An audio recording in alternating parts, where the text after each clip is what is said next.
Hello and welcome to my channel. I'm Cyrus and this is Tuntum Network. Please go ahead and subscribe to the channel if you haven't done that already. Thank you. Now, Ghana is experiencing a significant wave of migration from its West African neighbors, ladies and gentlemen. The numbers are coming in from 4 particular countries: Niger, Ivory Coast, Togo, and Nigeria. And in this video, I want to zoom in on the numbers coming from Nigeria particularly, because not I hold something against them, but because they form the majority of immigrants from West Africa to Ghana. Now, the first question I wanted to know for myself was, what is driving these numbers, ladies and gentlemen? What are the stories behind their movements? And I was very interested in this when I was doing my research. And now I have discovered 3 major reasons why many youths from Nigeria have decided to move out of their country to Ghana. So without further ado, let's get into it.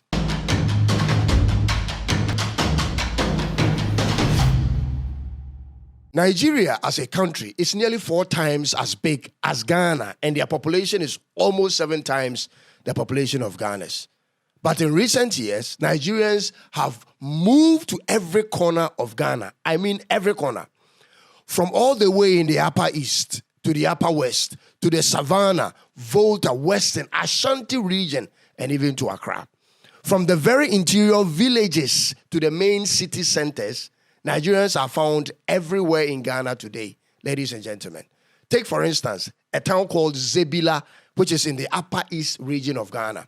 It is a small town which many Ghanaians have no idea where to locate it on a map, but the Nigerians are there. And it's not just their men, but their young women too.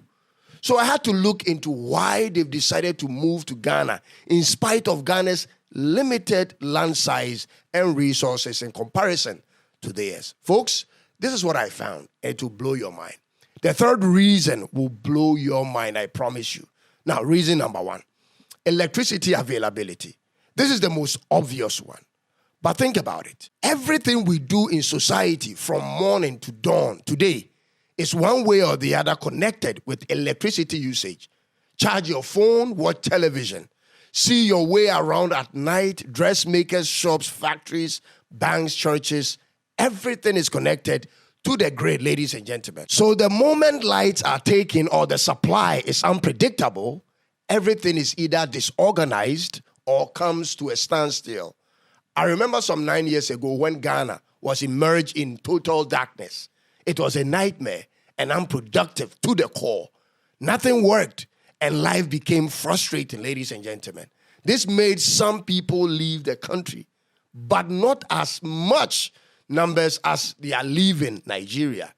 Today, Ghana provides a relatively far better, stable electricity supply and access to the entire country, making it attractive to young men and women coming from Nigeria. So, in as much as this is a major reason Nigerians are emigrating, this in itself isn't the core reason. That will be reason number 3. Now, on to the number 2 reason. Reason number 2 is peace and security. I'll be honest with you folks.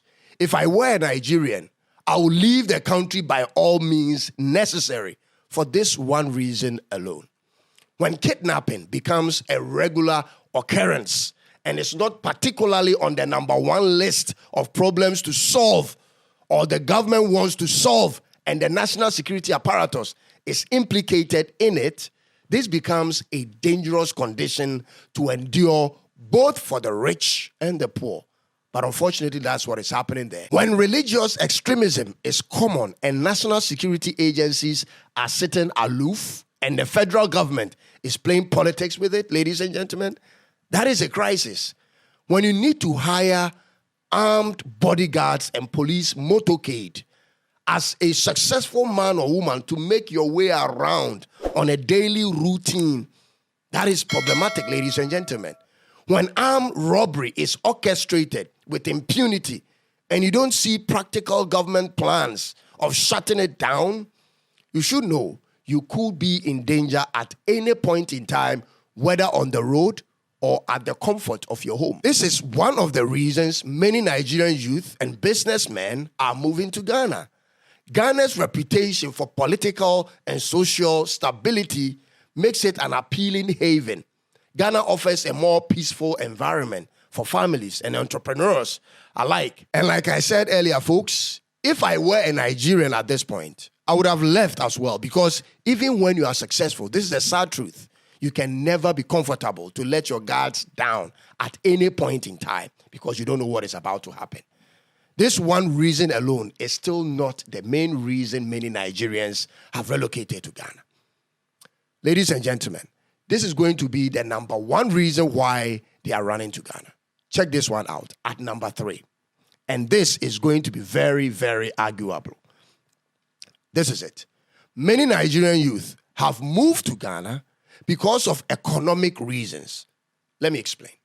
You see, no matter the circumstances in your country, you may continue or choose to continue to live in your country irrespective of even the 2 reasons I've provided above, especially when you are making some good money and you can provide security for yourself and your loved ones. And ladies and gentlemen, when you can also provide your own electricity. But the moment you realize you are young and strong and you have needs and your circumstances aren't changing, but you can make more money living in another country than living in your own country, you naturally, by way of survival, begin to consider moving elsewhere, ladies and gentlemen. Let me cut to the chase with this one. The standard of living in Ghana is higher than the standard of living in Nigeria. This is a fact. But that's also true for the USA. The standard of living in America is higher than the standard of living in Ghana, meaning the cost of eating and renting and going about your daily life in America is quite higher than the cost of doing the same things in a country like Ghana. But all the same, Ghanaian youth will do almost anything to get to America in spite of their high cost of living. Why is it so, folks? It's because of the job opportunities America presents and the American currency itself. Same is happening to Nigeria, folks. Ghana is becoming to Nigeria what America is to Ghana. I repeat, Ghana is quickly becoming to Nigeria what America is to Ghana. And that is the 2 key things: a land of opportunities and a country with a higher currency.